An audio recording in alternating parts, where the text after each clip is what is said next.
बच्चों ਅੱਜ ਦੇ BA ਸੈਕੰਡ ਸਮੈਸਟਰ ਦੀ ਵਰਚੁਅਲ ਕਲਾਸ ਤੁਹਾਡਾ ਸਵਾਗਤ ਹੈ।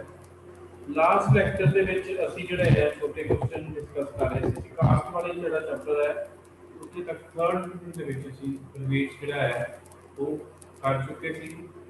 ਸੋ ਅੱਜ ਅਸੀਂ ਜਿਹੜਾ ਹੈ ਮੈਂ ਅੱਜ ਵਾਲਾ ਇੱਕ ਲੈਕਚਰ ਲਊਂਗਾ ਤੇ ਕੱਲ ਵਾਲਾ ਕੱਲ ਤੋਂ ਬਾਅਦ ਤੁਹਾਡਾ ਜਿਹੜਾ ਲੈਕਚਰ ਹੈ ਉਹ ਖਤਮ ਹੋ ਜਾਣਗੇ। अपने ਜਿਹੜੇ ਹੈ ਸਮਾਪਨ ਵੱਲ ਜਿਹੜਾ ਹੈ ਲੈਕਚਰ ਤੁਹਾਡੀਆਂ ਵਰਚੁਅਲ ਕਲਾਸਿਸ ਜਿਹੜੀਆਂ ਵਧਣਗੀਆਂ ਕਿਉਂਕਿ ਐਜ਼ ਯੂ ਨੋ ਦੈਟ ਤੁਹਾਡੇ ਪੇਪਰ ਜਿਹੜੇ ਹੈਗੇ ਆ ਉਹ ਸ਼ੁਰੂ ਹੋ ਰਹੇ ਹੈ। ਸੋ ਇਸ ਕਰਕੇ ਜਿਹੜਾ ਆਪਾਂ ਕਾਸਟ ਦਾ ਜਿਹੜਾ ਮੀਨਿੰਗ ਹੈਗਾ ਹੈ ਉਹ ਡਿਸਕਸ ਜਿਹੜਾ ਹੈ ਕੀਤਾ ਸੀ। ਇੱਥੇ ਮੈਂ ਤੁਹਾਡੇ ਨਾਲ ਇੱਕ PDF ਜਿਹੜੀ ਹੈਗੀ ਹੈ ਸ਼ੇਅਰ ਕੀਤੀ ਹੋਈ ਹੈਗੀ ਹੈ। ਸੋ ਠੀਕ ਹੈ, ਤੁਹਾਨੂੰ ਸਾਰਿਆਂ ਨੂੰ ਪਤਾ ਹੈਗਾ ਕਿ ਜਿਹੜਾ ਭਾਰਤ ਸੀਗਾ ਭਾਰਤ ਅੰਗਰੇਜ਼ਾਂ ਦਾ ਗੁਲਾਮ ਰਿਹਾ 200 ਸਾਲਾਂ ਤੱਕ। ਜੇ ਕਾਲੋਨੀ ਆਫ ਗ੍ਰੇਟ ਬ੍ਰਿਟਨ ਸੀ came under British rule in 1858। ਸਿੱਧਾ ਜਿਹੜਾ ਅੰਗਰੇਜ਼ਾਂ ਨੇ ਜਿਹੜਾ ਰਾਜ ਕਰਨਾ ਸ਼ੁਰੂ ਕੀਤਾ ਸੀ ਭਾਰਤ ਉੱਤੇ ਉਹ 1858 ਦੇ ਵਿੱਚ ਕੀਤਾ ਸੀ। ਫਿਰ ਹੌਲੀ ਹੌਲੀ ਜਿੱਦਾਂ ਜਿੱਦਾਂ ਭਾਰਤ ਦੇ ਲੋਕਾਂ ਦੇ ਵਿੱਚ ਰਾਜਨੀਤਿਕ ਜਾਗਰੂਕਤਾ ਪੈਦਾ ਹੋਈ ਜਾਂ ਪੋਲੀਟੀਕਲ ਕੌਨਸ਼ੀਅਸਨੈਸ ਆਈ, ਉਹਦੇ ਨਾਲ ਨਾਲ ਜਿਹੜਾ ਸੀਗਾ ਜਿਹੜਾ ਰਾਸ਼ਟਰਵਾਦ ਹੈ ਉਹਦਾ ਜਨਮ ਹੋਇਆ। ਠੀਕ ਹੈ ਜੀ। ਤੇ 1885 ਦੇ ਵਿੱਚ ਕਾਂਗਰਸ ਦੀ ਸਥਾਪਨਾ ਹੁੰਦੀ ਹੈ ਦਸੰਬਰ ਮਹੀਨੇ ਦੇ ਵਿੱਚ। ਠੀਕ ਹੈ, ਉਹ 1885 ਤੋਂ ਲੈ ਕੇ ਜਿਹੜਾ 2005 ਤੱਕ ਦਾ ਜਿਹੜਾ ਪੀਰੀਅਡ ਹੈ ਉਹਨੂੰ ਅਸੀਂ ਭਾਰਤ ਦੇ ਇਤਿਹਾਸ ਦੇ ਵਿੱਚ ਅਸੀਂ ਉਹਨੂੰ ਜਿਹੜਾ ਹੈਗਾ ਮੋਡਰਨ ਕਾਲ ਕਹਿੰਦੇ ਆ ਜਾਂ ਉਹਨੂੰ ਆਪਾਂ ਲਿਬਰਲ ਪੀਰੀਅਡ ਕਹਿੰਦੇ ਆ, ਕਿਉਂਕਿ ਉਸ ਵੇਲੇ ਜਿਹੜੇ ਕਾਂਗਰਸ ਦੇ ਲੀਡਰ ਸੀਗੇ ਜਿਹੜੇ ਰਾਜ ਕਰ ਰਹੇ ਸੀ ਜਾਂ ਜਿਹੜੇ ਕਾਂਗਰਸ ਨੂੰ ਚਲਾ ਰਹੇ ਸੀ ਉਹਨਾਂ ਦੀ ਜਿਹੜੀ ਵਿਚਾਰਧਾਰਾ ਸੀ ਉਦਾਰਵਾਦੀ। ਇਸ ਕਰਕੇ ਉਸ ਕਾਲ ਨੂੰ ਜਿਹੜਾ ਉਦਾਰਵਾਦੀ ਕਾਲ ਜਿਹੜਾ ਹੈ ਕਿਹਾ ਜਾਂਦਾ। ਦੂਸਰੀ ਗੱਲ ਇਹ ਸਾਰੇ ਲੀਡਰ ਜਿਹੜੇ ਸੀਗੇ ਬ੍ਰਿਟਿਸ਼ਰ ਦੇ ਪ੍ਰਤੀ ਜਿਹੜੇ ਸੀ ਲੋਇਲ ਸੀ। ਤੇ ਫਿਰ ਜਿੱਦਾਂ ਤੁਹਾਨੂੰ ਪਤਾ ਹੈ ਕਿ ਜਦੋਂ ਨਵਾਂ ਖੂਨ ਜਿਹੜਾ ਵਾਲਾ ਮਾਰਦਾ ਹੈ ਜਾਂ ਨਵੀਂ ਜਦੋਂ ਜਨਰੇਸ਼ਨ ਆਉਂਦੀ ਹੈ ਉਦੋਂ ਜਿਹੜੇ ਪੁਰਾਣੀ ਜਨਰੇਸ਼ਨ ਹੁੰਦੀ ਹੈ ਔਰ ਨਵੀਂ ਜਨਰੇਸ਼ਨ ਹੁੰਦੀ ਹੈ ਉਹਨਾਂ ਦੇ ਜਿਹੜੇ ਵਿਚਾਰ ਹੈ ਆਪਸ ਦੇ ਵਿੱਚ ਨਹੀਂ ਹੁੰਦੇ। ਸੋ 1905 ਦੇ ਵਿੱਚ ਜਦੋਂ ਬੰਗਾਲ ਦਾ ਪਾਰਟੀਸ਼ਨ ਕਰਤਾ ਲਾਰਡ ਕਰਜ਼ਨ ਨੇ, ਉਸ ਤੋਂ ਬਾਅਦ ਜਿਹੜੇ ਕਾਂਗਰਸ ਦੇ ਵਿੱਚ ਜਦੋਂ ਆਪਣੇ ਇੱਕ ਜਨਰੇਸ਼ਨ ਚੇਂਜ ਹੋਈ ਲੀਡਰਸ ਦੀ ਤੇ ਉਹਨਾਂ ਨੇ ਜਿਹੜਾ ਸੀਗਾ ਇਸ ਚੀਜ਼ ਨੂੰ ਜਿਹੜਾ ਸੀਗਾ ਪਸੰਦ ਨਹੀਂ ਕੀਤਾ ਔਰ ਉਹਨਾਂ ਨੇ ਜਿਹੜਾ ਸੀਗਾ ਮਤਲਬ ਇਹ ਕਿਹਾ ਕਿ ਸਾਨੂੰ ਅੰਗਰੇਜ਼ਾਂ ਦੇ ਜਿਹੜੇ ਹੈ ਪੂਰੀ ਤਰ੍ਹਾਂ ਨਾਲ ਜਿਹੜਾ ਹੈਗਾ ਪਿੱਠੂ ਬਣ ਕੇ ਨਹੀਂ ਰਹਿਣਾ ਚਾਹੀਦਾ। ਅੰਗਰੇਜ਼ਾਂ ਦਾ ਜਿਹੜਾ ਹੈ ਪਿੱਠੂ ਬਣ ਕੇ ਨਹੀਂ ਰਹਿਣਾ ਚਾਹੀਦਾ। ਅੰਗਰੇਜ਼ਾਂ ਦੇ ਕੋਲੋਂ ਆਪਣੇ ਅਧਿਕਾਰ ਜਾਂ ਹੱਕ ਜਿਹੜੇ ਆ ਮੰਨਣੇ ਚਾਹੀਦੇ ਆ। ਅੰਗਰੇਜ਼ੀ ਸਰਕਾਰ ਉੱਤੇ ਜ਼ਿਆਦਾ ਜਿਹੜਾ ਹੈ ਪ੍ਰੈਸ਼ਰ ਪਾਉਣਾ ਚਾਹੀਦਾ। ਸੋ ਇਹ ਜਿਹੜਾ ਪੀਰੀਅਡ ਸੀਗਾ 1915 ਤੱਕ ਦਾ ਚੱਲਿਆ। ਉਸ ਤੋਂ ਬਾਅਦ ਕੀ ਹੋਇਆ 1915 ਦੇ ਵਿੱਚ ਗਾਂਧੀ ਜੀ ਜਿਹੜੇ ਆ ਸਾਊਥ ਅਫਰੀਕਾ ਤੋਂ ਜਿਹੜਾ ਹੈ ਵਾਪਸ ਆ ਜਾਂਦੇ ਆ ਔਰ ਉੱਥੇ ਉਹ ਸਕਸੈਸਫੁਲ ਜਿਹੜਾ ਹੈ ਨਾਨ ਵਾਇਲੈਂਸ ਮੂਵਮੈਂਟ ਜਿਹੜੀ ਹੈ ਉਹਦੀ ਸ਼ੁਰੂਆਤ ਕਰਕੇ ਆਉਂਦੀ। ਕਿਉਂਕਿ ਉਸ ਵੇਲੇ ਦੀ ਅਗਰ ਅਸੀਂ ਗੱਲ ਕਰੀਏ ਤੇ ਉਸ ਵੇਲੇ ਸਾਊਥ ਅਫਰੀਕਾ ਦੇ ਵਿੱਚ ਜਿਹੜਾ ਹੈ ਰੰਗ ਭੇਦ ਦੀ ਨੀਤੀ ਜਿਹੜੀ ਹੈ ਸਰਕਾਰ ਨੇ ਫੋਲੋ ਕੀਤੀ ਸੀ। ਨਸਲ ਦੇ ਆਧਾਰ ਉੱਤੇ ਜਿਹੜਾ ਹੈ ਗੋਰੇ ਅਤੇ ਕਾਲੇ ਦੇ ਵਿੱਚ ਜਿਹੜਾ ਹੈ ਭੇਦਭਾਵ ਜਿਹੜਾ ਹੈਗਾ ਕੀਤਾ ਜਾਂਦਾ। ਸੋ ਤੇ 1915 ਤੋਂ ਲੈ ਕੇ 1947 ਦਾ ਜਿਹੜਾ ਪੀਰੀਅਡ ਹੈ ਉਹਨੂੰ ਅਸੀਂ ਭਾਰਤ ਦੇ ਰਾਸ਼ਟਰੀ ਅੰਦੋਲਨ ਤੇ ਗਾਂਧੀਵਾਦੀ ਕਾਲ ਦੇ ਨਾਮ ਨਾਲ ਜਾਣਦੇ ਹਾਂ। ਪਰ 15 ਅਗਸਤ 1947 ਨੂੰ ਜਿਹੜੀ ਹੈ ਭਾਰਤ ਜਿਹੜਾ ਅੰਗਰੇਜ਼ ਜਿਹੜੇ ਹੈ ਆਜ਼ਾਦੀ ਦੇ ਦਿੰਦੇ ਕਾਲੋਨੀ ਉੱਥੋਂ ਹੋ ਜਾਂਦੀ ਹੈ। ਠੀਕ ਹੈ, ਫਿਰ ਕੌਨਸਟੀਟਿਊਸ਼ਨ ਬਣਾਇਆ ਜਿਹੜਾ ਹੈ ਜਾਂਦਾ ਹੈਗਾ। ਠੀਕ ਹੈ, ਹੁਣ ਜੇ ਕੌਨਸਟੀਟਿਊਸ਼ਨ ਦੀ ਗੱਲ ਕਰੀਏ ਇਹ ਤੁਸੀਂ ਜਿਹੜਾ ਸਾਰਾ ਚੀਜ਼ ਹੈਗੀ ਉਹ ਪਹਿਲੇ ਜਿਹੜੀ ਹੈ ਤੁਸੀਂ ਪੜ੍ਹ ਚੁੱਕੇ ਹੈ ਸਾਰੀ ਚੀਜ਼ ਪਹਿਲੇ ਪੜ੍ਹ ਚੁੱਕੇ। ਠੀਕ ਹੈ, ਪ੍ਰੈਜ਼ੀਡੈਂਟ ਬਾਰੇ ਪੜ੍ਹ ਚੁੱਕੇ हैं, प्राइम मिनिस्टर बारे पढ़ चुके हैं, फिर लोकसभा ਤੇ ਰਾਜ ਸਭਾ ਬਾਰੇ ਪੜ੍ਹ ਚੁੱਕੇ हैं। ਉਸ ਤੋਂ ਬਾਅਦ ਅਗਰ ਅਸੀਂ ਗੱਲ ਕਰੀਏ ਸੁਪਰੀਮ ਕੋਰਟ ਦਾ ਵੀ ਅਧਿਐਨ ਕਰਵਾਇਆ। ਉਸ ਤੋਂ ਬਾਅਦ ਇੰਡੀਆ ਦੇ ਇਤਿਹਾਸ ਵੇਲੇ 29 ਰਾਜ ਨੇ ਔਰ 7 ਯੂਨੀਅਨ ਜਿਹੜੀਆਂ ਹੈਗੀਆਂ। 29ਵਾਂ ਰਾਜ ਜਿਹੜਾ ਪਿਕਚਰ ਦੇ ਵਿੱਚ ਆਇਆ ਸੀ ਜਾਂ ਬਣਿਆ ਸੀਗਾ ਇੱਕ ਕੰਮ ਹੋਇਆ ਸੀ ਉਸਦੀ ਤੇਲੰਗਾਨਾ। ਫਿਰ ਇੰਡੀਆ ਦੇ ਵਿੱਚ ਜਦੋਂ ਪਾਰਟੀ ਸਿਸਟਮ ਦੀ ਗੱਲ ਕਰਦੇ ਹਾਂ ਮਲਟੀ ਪਾਰਟੀ ਸਿਸਟਮ ਦਾ ਸਾਡੇ ਦੋ ਤਰ੍ਹਾਂ ਦੀਆਂ ਜਿਹੜੀਆਂ ਪਾਰਟੀਆਂ ਪਾਈਆਂ ਜਾਂਦੀਆਂ। ਇੱਕ ਨੂੰ ਅਸੀਂ ਰਾਸ਼ਟਰੀ ਰਾਜਨੀਤਿਕ ਦਲ ਕਹਿੰਦੇ ਹਾਂ, ਦੂਸਰਾ ਨੂੰ ਜਿਹੜਾ ਹੈਗਾ ठीक है जी। इलेक्शन कमीशन जोड़ा है पार्टी नेशनल और स्टेट लेवल की पार्टी की इलेक्शन कमीशन जोड़ा है वो इलेक्शन कमीशन। फिर अगर ऑल पार्टी का रजिस्टर्ड इलेक्शन कमीशन सारिया पार्टियां जोड़ा है रजिस्ट्रेशन कराने जरूरी होंगी अगर उन्होंने चोन लड़नी है उन्होंने इलेक्शन सिंबल भी जोड़ा है इलेक्शन कमीशन भारतीय चुनाव आयोग है। ठीक है हूँ अगर ये मैं तो थोड़ा जी रिवीजन करा रहा political parties which participate in different election all over party must give at least one of the following qualifications to be elected. ये जी है डेफिनेशन हैगी है कोई भी किसी भी रीजनल पार्टी की या नेशनल पोलिटिकल पार्टी की with minimum of 2% of seats in Lok Sabha from at least 3 different states. In general election, party must manage 6% of votes and win at least 4 Lok Sabha seats. The party is recognized as state level party in 4 or other 4 states. ठीक है जी ਜਿਹੜੀਆਂ ਪਾਰਟੀਆਂ ਇਹ ਸ਼ਰਤਾਂ ਪੂਰੀਆਂ ਕਰਦੀਆਂ ਹੈ ठीक है जी उस पार्टी को ਜਿਹੜਾ ਹੈਗਾ ਅਸੀਂ ਨੈਸ਼ਨਲ ਪਾਰਟੀ ਦੇ ਰੂਪ ਦੇ ਵਿੱਚ ਜਿਹੜੀ ਮਾਨਤਾ These parties have big presence in India. Bahujan Samaj party राष्ट्रीय राजनीति दल भारतीय जनता पार्टी हो गया फिर कम्युनिस्ट पार्टी ऑफ इंडिया हो गया CPI हो गया फिर कम्युनिस्ट पार्टी ऑफ इंडिया मार्क्सवादी हो गया। ठीक है जी फिर अगर गल करिए इंडियन नेशनल कांग्रेस हो गई ठीक है उस तो बाद अगर nationalist Congress party of India जिन्होंने आप NCP जी है कहते हैं वो भी जी राजनीतिक दल है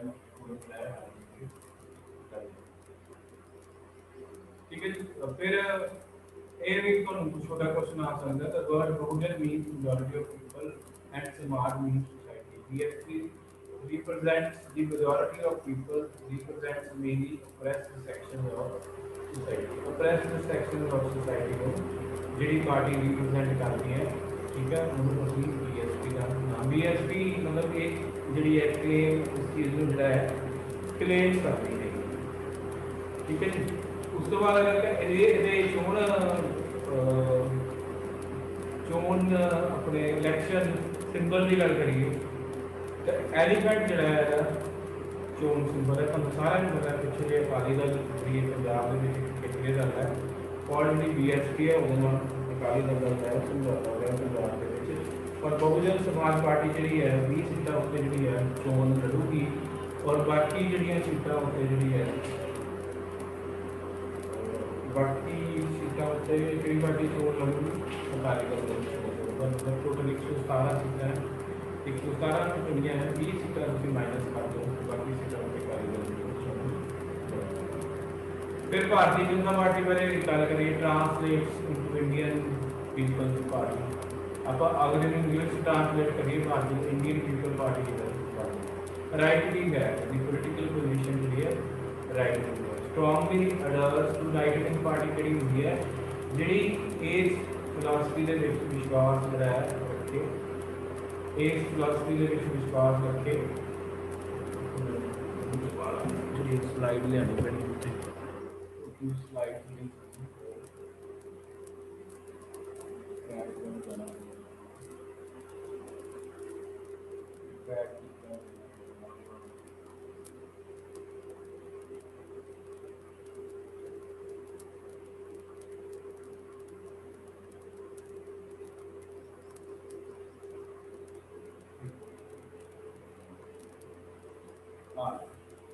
ਹੁਣ ਮੈਂ ਤੁਹਾਨੂੰ ਦੱਸ ਰਿਹਾ ਸੀਗਾ ਕਿ ਰਾਈਟ ਵਿੰਗ ਪੋਲੀਟੀਕਲ ਪੋਜੀਸ਼ਨ ਕੀ ਹੁੰਦੀ ਹੈ ਜਿਹੜੀ ਪਾਰਟੀ ਜਿਹੜੀ ਹੈ ਜਿਹੜਾ ਕਲਚਰਲ ਨੈਸ਼ਨਲਿਜ਼ਮ ਵਿਸ਼ਵਾਸ ਸੱਭਿਆਚਾਰਕ ਰਾਸ਼ਟਰਵਾਦ ਵਿਸ਼ਵਾਸ ਔਰ ਜਿਹੜੀ ਪਾਰਟੀ ਦੀ ਸੋਚ ਜਿਹੜੀ ਹੈ ਰੂੜੀਵਾਦੀ ਹੁੰਦੀ ਹੈ ਔਰ ਇਹ ਦੀਨ ਦਿਆਲ ਉਪਾਧਿਆਏ ਸੀ ਜਿਹੜੇ ਇਹਨਾਂ ਦੀ ਪਾਰਟੀ ਦੇ ਜਿਹੜੇ ਆਦਰਸ਼ ਹੈ ਉਹ ਇਹਨਾਂ ਨੇ ਮਾਨਵਵਾਦ ਦਾ ਜਿਹੜਾ ਹੈ ਵਿਚਾਰਧਾਰਾ ਉਹ ਮਾਨਵਵਾਦ ਦੇ ਵਿਚਾਰਧਾਰਾ ਦੇ ਵਿੱਚ ਵੀ ਜਿਹੜੀ BJP ਹੈ ਉਹ ਵਿਸ਼ਵਾਸ ਕਰਕੇ ਉਹ ਇੰਟੈਲੈਕਚੁਅਲ ਹਿਊਮਨਿਜ਼ਮ ਜਿਹੜਾ ਹੈ ਕਹਿੰਦੇ This symbol contains lotus, which is the India's flower. ਇਸ ਪਾਰਟੀ ਦਾ ਜਿਹੜਾ ਇਲੈਕਸ਼ਨ ਚੋਣ ਸਿੰਬਲ ਹੈਗਾ ਕਮਲ ਦਾ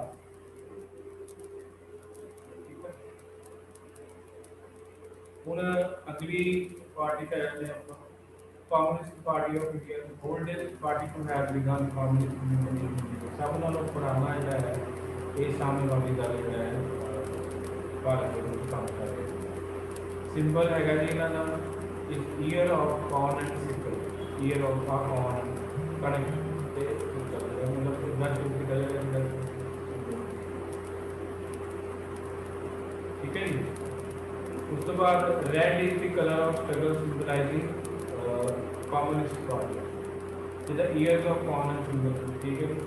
ये पार्टी जी मुख्य तौर पर जो मजदूर वर्ग है या जो गरीब किसान है या लेबर क्लास है उनकी गल करती है, वो आधारित नीतियां बनाने की गल करती है, क्योंकि इन्हों का मनना है कि भारत एज ए देश जोड़ा है वो एक जोड़ा है एग्रीकल्चरिस्ट कंट्री है, वर्कर कंट्री है, इंडस्ट्रियलाइज कंट्री है। सो उन्होंने अपना जोड़े तबके अपने अधिकार फिर कांग्रेस पार्टी मार्क्सवादी तुहानूं दस्सिया सी मैं कि 1964 के विच जिहड़ी CPI सी दा उद्घाटन होया सीगा। ये लेफ्ट विंग पोलीटिकल पार्टी है, जिस सिंबल रेड एंड कम्युनिज्म का सिंबल जो है intersecting hammer and sickle depicts that the party is the party of working class। आर चीज जी थोड़ा है और इनू आप हिंदी पंजाबी कसिया कसिया कसिया जो है कहते कि ये जो इंसान है ये मजदूरों का है, ठीक है जी, ये किसानों का है, ये जो छोटे सिक्कल है symbol is very similar to CPI because ideology उन्होंने जो लैफ्टिस्ट पार्टियां उन्होंने बेसिक थोड़ा जहा डिफरेंस है, मतलब ज़्यादा डिफरेंस। फिर भारत का सब नालों पुराना जो दल है कांग्रेस कह party, one of the two major political party operate ideology of Gandhi socialism and social. हूँ जी कांग्रेस की पोजीशन है तो लैफ्ट पोलिटिकल पोजीशन है, सेंट्रलिस्ट लैफ्टिस्ट पार्टी, ठीक है। Symbol is right hand government, NCP ये कांग्रेस से बनी पार्टी। उस तो बाद स्टेट पार्टी की गल करिए, स्टेट पार्टी की डेफिनेशन की है एक सीटा है 2% of seat in state level और minimum 1 seat in Lok Sabha for every 25 seat, मतलब 25 सीटा पिछे कोई अगर एक सीट जो मिलती है उन्होंने स्टेट पार्टी की है।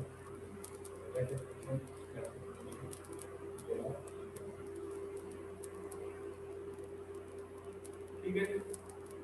ਹੁਣ ਇਹ ਜਿਹੜਾ ਮੈਪ ਜਿਹੜਾ ਹੈਗਾ ਉਹ ਧਿਆਨ ਨਾਲ ਦੇਖੋ, ਜਿਹੜੇ ਆ ਭਗਵਾ ਹੈਗਾ ਸਾਰਾ ਇੱਥੇ ਆ ਜਿਹੜੀਆਂ ਸਟੇਟਸ ਹੈਗੀਆਂ ਇਹਨਾਂ ਵਿੱਚ ਜਿਹੜਾ ਹੈਗਾ ਇਹ ਪੁਰਾਣਾ ਹੈ, ਠੀਕ ਹੈ ਜੀ। ਇਹਨਾਂ ਵਿੱਚ ਜਿਹੜਾ ਹੈਗਾ BJP ਰਾਜ ਕਰਦੀ ਹੈ, ਇਹਦੇ ਵਿੱਚ थोड़ा जरा पैटर्न है थोड़ा जरा डिफरेंस मिला है, ठीक है जी। सो अगले पे आइए smaller party that hold ticket from card to legal system, ठीक है। ਇਹਦੇ ਵਿੱਚ शिवसेना भी हैगी है वो भी है, ठीक है। ये चीज कर रहा है।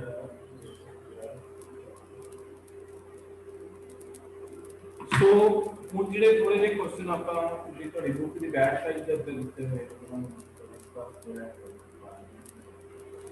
ਫਿਰ ਇੰਪੈਕਟ ਆਫ ਇਹ ਆਪਾਂ ਕਾਸਟ ਵਾਲਾ ਚੈਪਟਰ ਕਰ ਲਿਆ ਸੀ। ਰਿਲੀਜਨ ਦਾ ਕੀ ਹੈ, ਠੀਕ ਹੈ ਜੀ। ਕੁਝ ਪੋਲੀਟੀਕਲ ਪਾਰਟੀਜ਼ ਹੈ ਜਿਹੜੇ ਜਿਹਨਾਂ ਦਾ ਰਿਲੀਜੀਅਸ ਬੇਸ ਹੈਗਾ, ਹਿੰਦੂ ਮਹਾਸਭਾ ਹੋ ਗਈ, ਮੁਸਲਿਮ ਲੀਗ ਹੋ ਗਈ, ਅਕਾਲੀ ਦਲ ਹੋ ਗਈ, ठीक है जी। At the time of election religion plays matter धर्म है, धर्म के आधार पर वोटिंग होती है, धर्म के आधार पर वोटा लेंगे, पोलराइजेशन की जाती है कुछ भारत के कुछ एवं पोलिटिकल पार्टी मुस्लिम वोटा पिछे, कुछ पार्टी हिंदू वोटा पिछे, मतलब ध्रुवीकरण की राजनीति जी है वो जी है बन चुकी है। अच्छा जे फिर हम आगे गल करिए India wise farming ministries at the centre and also in the state principle of the four factors responsible for growth of communism मतलब सांप्रदायिकवाद ਲਈ ਕਿਹੜੇ ਕਾਰਨ ਹੋਏ ਜ਼ਿੰਮੇਵਾਰ ਪਹਿਲਾ ਕਾਰਨ ਜਿਹੜਾ ਜ਼ਿੰਮੇਵਾਰ ਸੀਗਾ ਨਾ ਜਿਹੜੀ ਅੰਗਰੇਜ਼ਾਂ ਨੇ ਜਿਹੜੀ ਨੀਤੀ ਸੀਗੀ ਫੁੱਟ ਪਾਵਰ ਦੇ ਰਾਜ ਦੂਜਾ ਜਿਹੜਾ ਕਾਰਨ ਜ਼ਿੰਮੇਵਾਰ ਸੀ lack of communism in India ठीक है जी सांप्रदायिकवाद की people are divided belonging to different caste लोगों को नया धर्म में जाने का फिर तीजा जो प्रमुख कारण है sense of security among the people of belonging to particular उस धर्म के लोगों दे विच ये फीलिंग पैदा की गई कि वो ਜਿਹੜੇ ਹੈਗੇ ਸੁਪੀਰੀਅਰ ਹੈਗੇ ਧਰਮ ਇਹ ਵੀ ਕਾਰਨ ਬਣਿਆ ਇਹਦੇ ਕਰਕੇ ਭਾਰਤ ਦੇ ਵਿੱਚ ਜਿਹੜਾ ਸੀ सांप्रदायिकवाद ਜਿਹੜਾ ਸੀ ਉਹ ਫੈਲਿਆ The various groups formed in the name of religion and equality.